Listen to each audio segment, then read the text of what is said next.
Diversity Style Guide is a resource for journalists through which we can learn how to better address audiences and story subjects that have been historically marginalized. This video interpretation of the Diversity Style Guide covers the topic of aging, ageism, and their relation to our work as journalists. Ageism is defined as the generalization and discrimination of groups based on their age. It's typically used when referring to the mistreatment and overgeneralization of those older than 50 years of age. Typically, this discrimination takes the form of putting all those who are older under classifications loaded with negative connotations. Those over the age of 50 become seniors, or are referred to by their filial relations. That demeaning terminology limits what those can do, which is much more than is popularly assumed. Victims of ageism are described as feisty, senile, sweet, and little. Those are adjectives which are widely associated with an age over 50. However, those adjectives, even in the most positive light, are generally demeaning and to be avoided. More obvious, yet still worth noting, is an ageist vocabulary, which includes such terms as geezer, crone, hag, and vegetable, all of which should be avoided in descriptions of sources, audiences, and subjects of stories. Some terms, which can sound technical but still carry negative connotations within their classification and generalization, are also rampant sources of ageism. Terms like mature, aged, aging, senior citizens, and retiree are generally not recommended. This is not only because of the potential contribution to media ageism, but because they often lack specificity. Examples of these ageist terms in use can be found in many popular and well-regarded news outlets. Even in popular media, the effects of ageism produce tangible detriments to those who participate, particularly actresses. Women in the movie industry are often cast to play characters much older than their real age. This can lead to age differences between lead characters to possess uncomfortable distances of over 15 years. Infamously, Sally Field was cast as Tom Hanks' mother in the movie Forrest Gump, wherein 6 years prior she'd played the same actor's love interest. The story epitomizes the depreciating worth of women in movies as a result of ageism. To avoid problematic examples of generalization, journalists should strive to use terminology that is both relevant to the story at hand as well as technically precise. For instance, in stories involving a certain voting demographic, rather than referring to that population as elders or senior citizens, refer to them instead as those over the age of 65. Doing so may appear less elegant, but it's worth precisely describing the subjects of a story.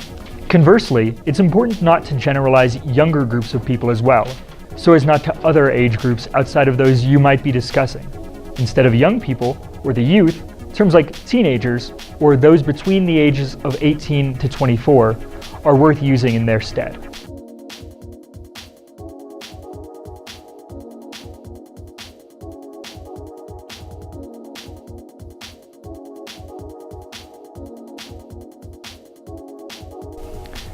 Within the media industry, particularly on the television side, ageism is a continuing problem. More often than not, you see younger women play those who are older, and older men playing those who are younger within media. In the movie Lost in Translation, Scarlett Johansson played a role at 18 of an older female lover with Bill Murray, who was 52.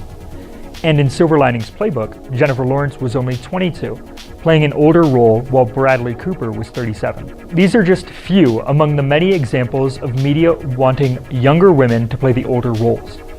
This gives us a false image of what different ages should look like.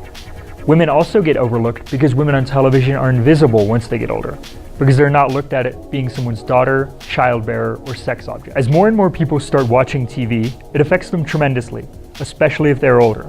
Seeing many being portrayed as elderly, feeble, and helpless can make them feel the same way. The Diversity Style Guide on Aging also states that Becca Levy, an associate professor of epidemiology and psychology at Yale University who studies the health effects of such messages on elderly people, found that little insults can lead to more negative images of aging, and in fact, even worsen their health. Levy found that older people exposed to negative images of aging, including words like forgetful, feeble, absent-minded, helpless, and shaky, performed significantly worse on memory and balance tests in previous experiments.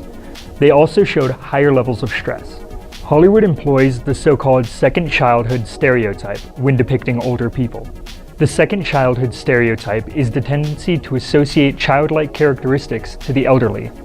According to research from Miriam Vesperi, more positive depictions of older adults started to emerge in the late 1980s, when the public dialogue shifted from discussion of the fragile, dependent aged to a focus on healthy older people with self-serving lifestyles. The stereotype relies on the perception that older people are in greater need of care in the same way a child would be. This perception persists despite reports that show that 80% of older Americans are healthy enough to partake in normal activities. It has also been interpreted as a stage of life where the life cycle is returning to the beginning.